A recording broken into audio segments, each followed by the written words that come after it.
53 BC, a Roman army set out to conquer the kingdom of Parthia, the gateway to the riches of the East. I'm Matthew Settle. This army didn't go into battle for the greater good of the empire. They did it to enhance the reputation and wealth of one man, Marcus Licinius Crassus, the richest man in Rome. Crassus conduziu 35.000 romanos pelo deserto na Ásia Menor. Surena, o general da Pártia, com apenas 10.000 homens, encontrou o invasor romano em Carrai, atualmente Harran, no sul da Turquia. Hoje, com a tecnologia dos videogames, podemos visualizar como foi a batalha, o grande número de soldados, a formação das tropas em luta e como a batalha foi vencida. Veja o que os generais gostariam de ver agora, em Batalhas Decisivas.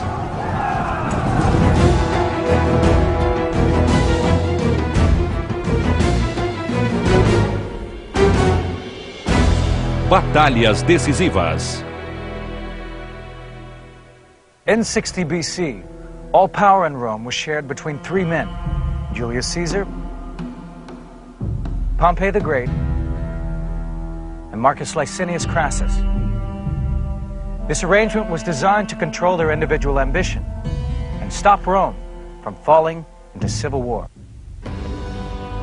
Crassus era de longe o mais rico, mas, aos 60 anos, era também o mais velho. Crassus certainly was old and we're told looked older at the time of the campaign, around 60 years old, but he still wanted to make an impression. Crassus really was the boy left behind. He did not have the sort of military reputation that he wanted, that he craved. He wanted to be the first citizen in Rome, and to do that, he needed victories. A verdadeira glória estava com César e Pompeu, já que seus feitos militares os haviam tornado heróis de Roma. While Caesar and Pompey had been campaigning, Crassus had been getting richer. Crassus foi um grande incorporador em Roma, com um jeito peculiar de fazer negócios. Tinha uma equipe de construtores e de bombeiros. E como a maioria das casas era de madeira, incêndios eram frequentes. The deal done, his firemen put out the blaze, and his builders would refurbish the house. Then he sold it for a huge profit. Ele foi mesmo acusado de ter um caso com uma virgem vestal para se apropriar da casa dela.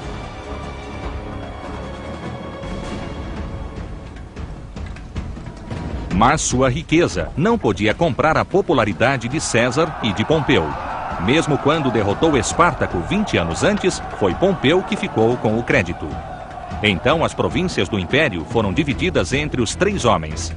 César recebeu a Gália, Pompeu a Espanha e Crassus a Síria. Então ele viu sua chance de glória.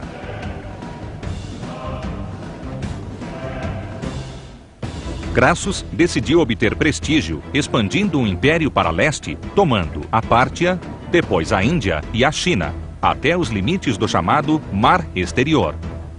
O tratado de paz entre a Pártia e Roma foi convenientemente ignorado. Crassus saw Parthia as an opportunity, as a political opportunity, as a financial opportunity. He was governor of Syria. He, of course, could protect Roman Syria against any threats, and he used that as an opportunity to invade Parthia. In 54 BC, he arrived in Syria. Crassus had always joked, a man doesn't have enough money till he can buy an army and still have some left over. Now he would put his money where his mouth was. Ele recrutou 7 legiões, 4.000 soldados de infantaria e 4.000 da cavalaria, totalizando mais de 35.000 homens. Seu filho, Públio, que servia com César na Gália, voltou para conduzir a cavalaria. No verão de 54 a.C., ele atravessou o Eufrates e entrou na Pártia. Parthian king sent ambassadors and offered to let him return to Rome in peace. Crassus replied he would conquer their country. Well, the ambassadors laughed and said that hair would grow on their palms or their hands before that would happen. Crassus não se intimidou. O rei da Armênia veio oferecer ajuda, com a condição de que as tropas marchassem pelas montanhas do norte, mas o plano de Crassus era ir pelo caminho mais curto, diretamente pelo deserto. Ele recusou a oferta e o rei se retirou. Crassus conduziu suas legiões pela paisagem árida e sob calor escaldante. Ele sabia que logo adiante encontraria o exército da Pártia. Parthians were very, very different from the Roman Empire, almost the antithesis. The Parthians were a much more feudal type empire. They were based almost entirely on horsemen. O exército parta foi concebido para lutar na vastidão do deserto. Não procurava o confronto direto com as legiões, pois isso seria fazer o jogo dos romanos. Os soldados partas eram cavaleiros. A maioria era de arqueiros que atiravam montados. These people were the masters of maneuver. They were swifter than any other cavalry. They could fire their weapons at a gallop, not only galloping towards the enemy, but also, even as they galloped away from the enemy, they would turn round and they would fire back over the hindquarters of the horse. And this, of course, is immortalized as the famous Parthian shot. Os arqueiros montados eram apoiados por outros cavaleiros super armados e com longas lanças. O exército era conduzido por Surena, um jovem general de menos de 30 anos. Ele tinha 10.000 arqueiros e cavaleiros e sua bagagem incluía centenas de camelos carregados com fardos de flechas extras.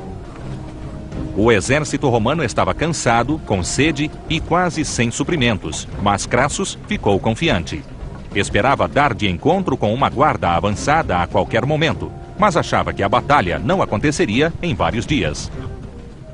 As he arrived near the city of Carrhae, his scouts told him that the Parthian army was approaching.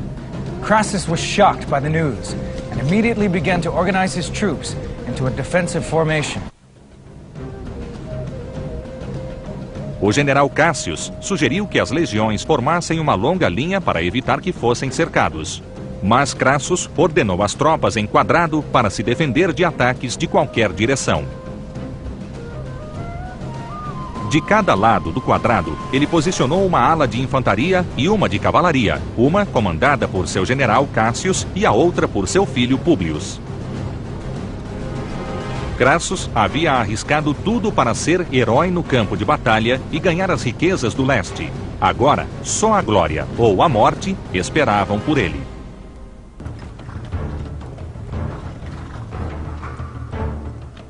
O exército romano estava formado em quadrados de defesa. A maioria dos oficiais queria que as tropas descansassem até a manhã seguinte, mas o filho de Crassus, Publius, estava ansioso por combater o inimigo. Crassus concordou em continuar. Seu exército teria de comer e beber marchando. Afinal, avistaram os partas. Na distância, pareciam uma colcha de retalhos e não inspiravam muito medo. É que Surena ordenou que a cavalaria se cobrisse com cobertores e peles de animais. Chegando mais perto, mandou que se descobrissem.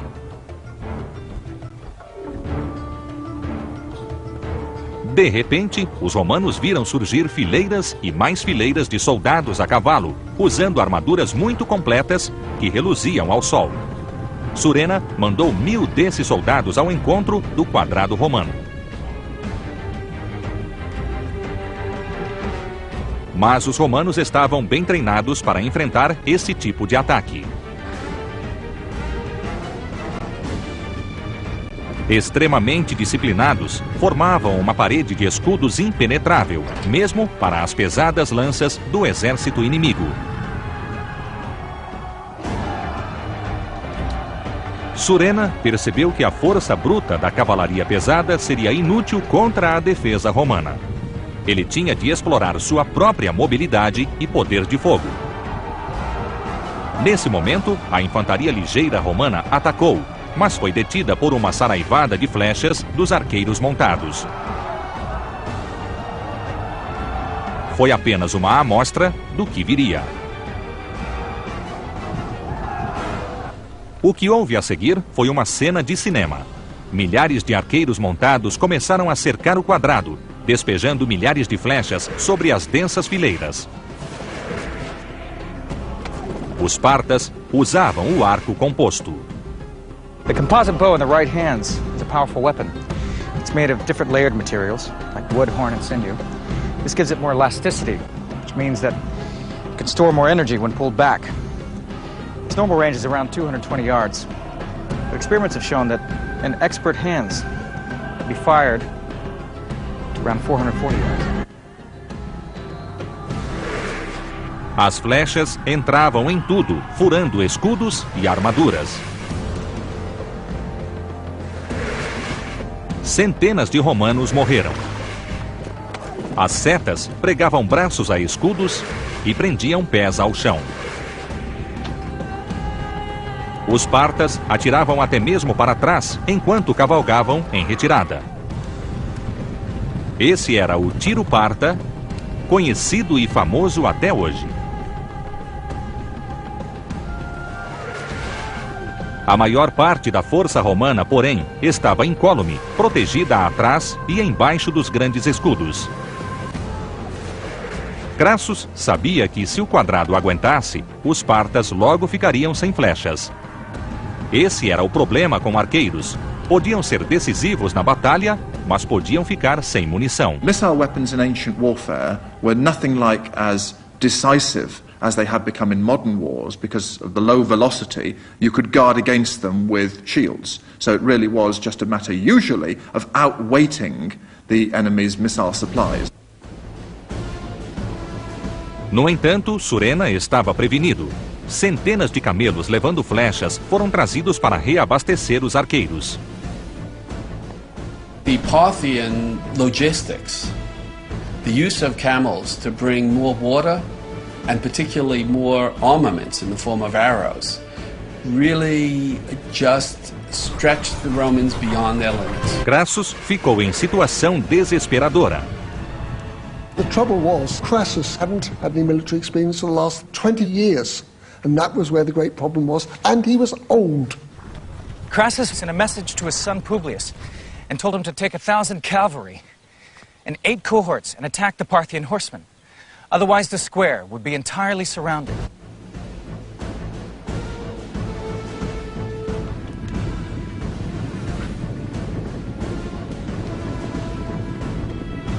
Quando Publius avançou, os partas deram meia volta e recuaram, perseguidos pelos romanos. Crassus e Publius pensaram que haviam posto o inimigo em fuga. No entanto, um choque os aguardava. Seu filho Publius parecia ter afugentado o inimigo. Publius continuou a perseguir os partas, mas quando estavam a boa distância, os arqueiros montados pararam. A eles se juntaram os soldados de armadura e atacaram os romanos de frente. A pouco armada cavalaria romana foi destroçada pelas pesadas lanças, enquanto os arqueiros atiravam dos dois lados. Publius foi ferido. Com outros sobreviventes, ele foi levado até uma colina, sempre sob uma chuva de flechas. Publius refused to be taken alive. When he went to stab himself, an arrow pierced his hand, so he ordered his armor-bearer to kill him with his own sword. The Parthians cut off his head and stuck it on a spear. Vários quilômetros atrás, Crassus desconhecia os fatos. O ataque havia esmorecido. e ele respirava por um momento, mas sem perceber que era à custa do próprio filho. Mandou desmanchar o quadrado e alinhou suas tropas em posição normal de combate. At that moment, the Parthians returned. To his horror, Crassus saw the lead horseman brandishing his son's head on a spear. It was a devastating effect to all who saw it. Needless to say, this was rather demoralizing. This was the final disaster for Crassus. He maintained his dignity.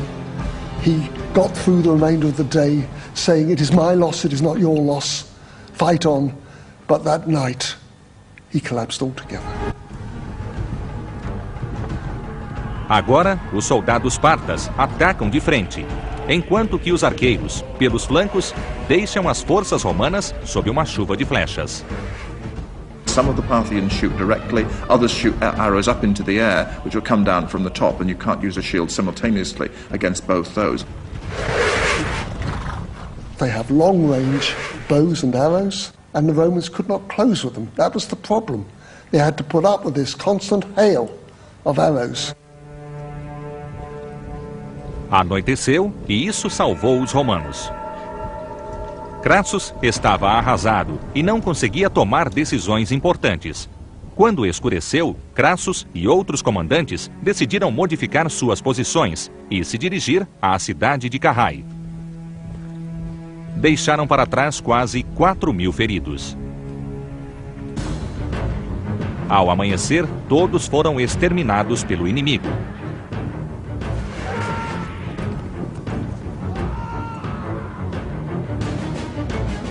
Depois, os partas marcharam para Carrhae. Carrhae is not a big place. There's a large army now crammed within its walls. It's not provisioned for a siege. If the Romans simply stay there, then they're going to run out of food. They have to break away to real safety, which is actually up in the mountains, back in Roman territory.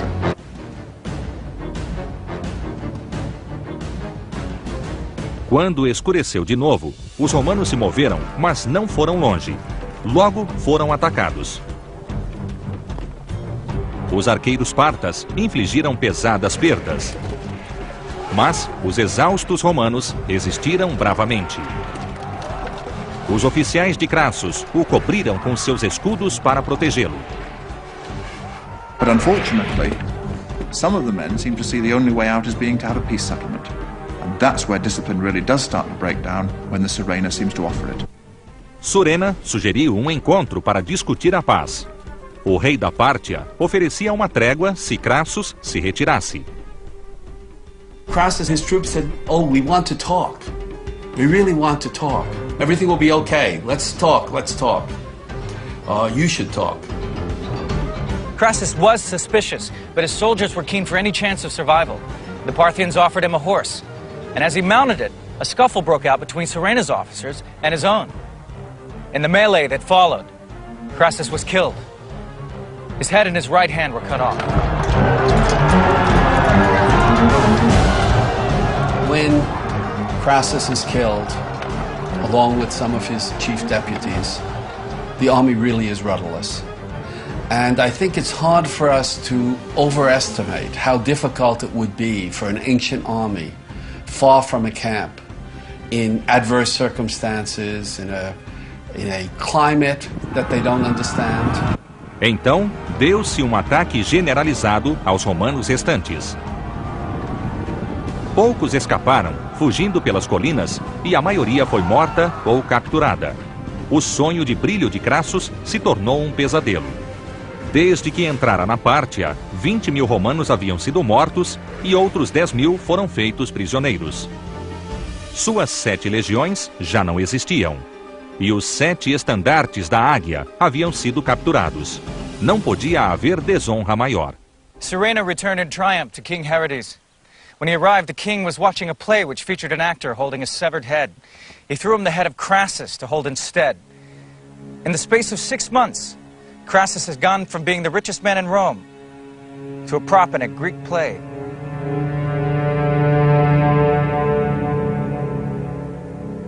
Surena didn't live long enough to enjoy his triumph. In defeating the might of Rome, he'd become too successful for his own good. The king saw him as a dangerous rival and had him murdered. Carrhae really ranks alongside the other great defeats of the Romans. The Battle of Cannae, when Hannibal annihilated 8 Roman legions in 216 BC, and the Teutoburg Forest, when Varus had 3 legions slaughtered by the Germans. So it's a tremendous psychological blow. A morte de Crassus não acabou com as rivalidades em Roma. O ciúme entre César e Pompeu levaram à guerra civil, da qual César saiu vitorioso. But old loyalties remained. Crassus's general, Cassius, was one of the few who made it back to Rome. And 15 years later, he would be one of the conspirators who stabbed Julius Caesar to death.